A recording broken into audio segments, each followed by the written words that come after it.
I believe stories have the power to connect us to our roots, to each other and to ourselves. They remind us of who we are, where we come from, and what truly matters.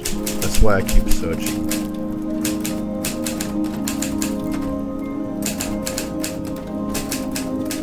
Because finding my story isn't just about uncovering the past. It's about understanding who I am and leaving something meaningful for those who come after me.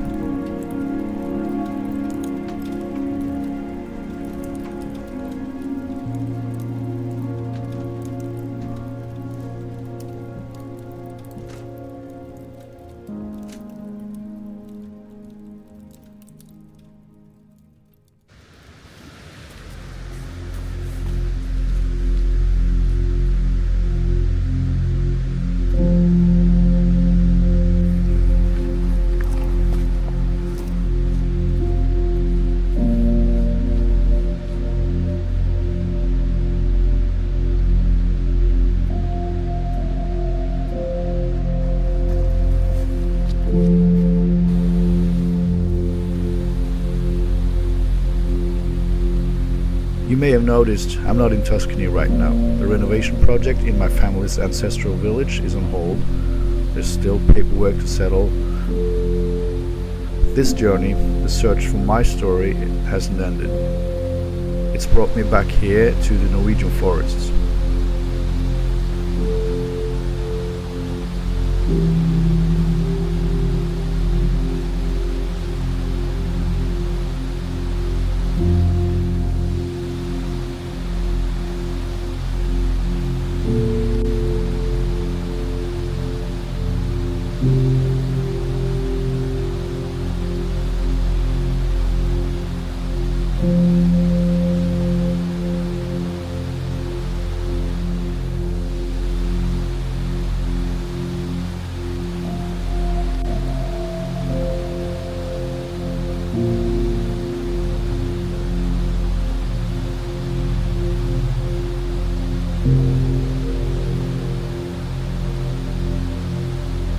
Norway offers stillness. The slow rhythm here gives me time to reflect, to digest this year's research and my experiences in Italy.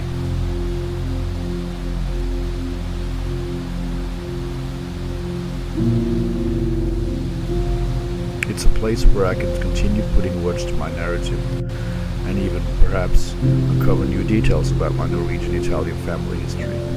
You see, the archives, the old trails, and the silence of these forests are perfect for that. This isn't the first time Norway has given me answers.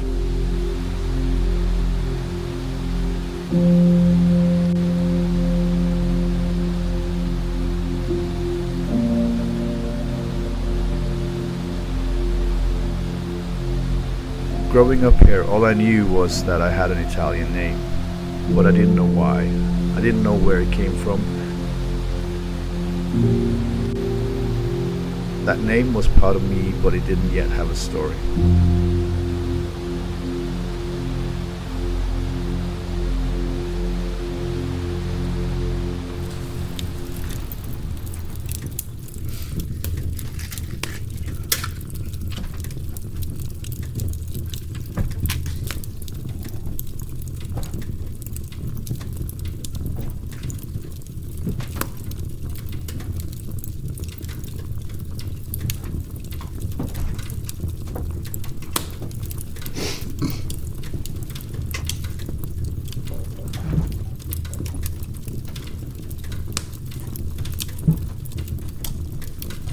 So in my 20s, I decided to find out which village in Italy did my family come from.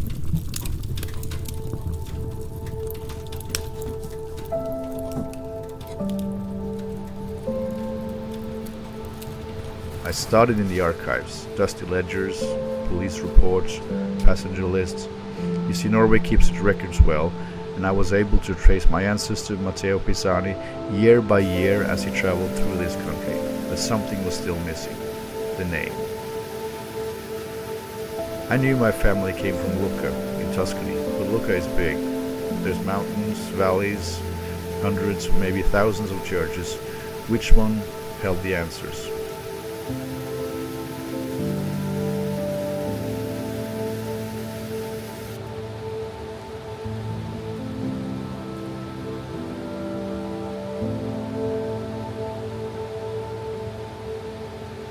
Where was my family's village? So for years I searched, I followed Matteo's footsteps, literally. I combed through every record, every report, hoping for the smallest clue, but no matter how far I looked, I just couldn't find it. Then in one document issued in the Kingdom of Hanover in 1821, I found the name, Controneria.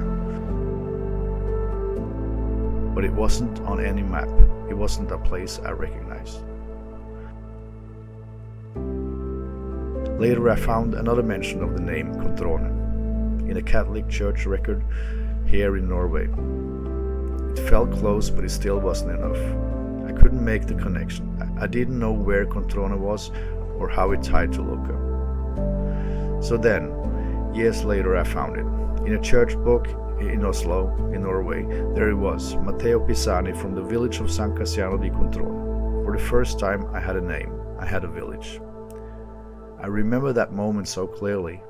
I asked for time off from work. I rented a car, I packed my things and I drove straight to Italy. It was real. The name, the village, the story. It wasn't just ink on a page anymore. It was a place I could touch. A place where my family had lived, San Cassiano di Controne. But the search didn't begin in Italy. It began here in Norway. And even now, as I walk these quiet trails and live slowly, I know the story continues. You see, slow living isn't about standing still, it's about creating space to see clearly, to listen, to reconnect with where we came from and where we're going. It's in this stillness that I find the strength to keep going, to continue the search.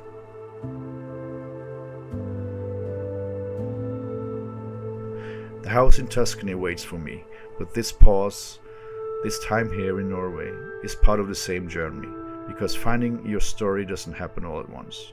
It unfolds slowly, step by step, clue by clue, like the seasons changing.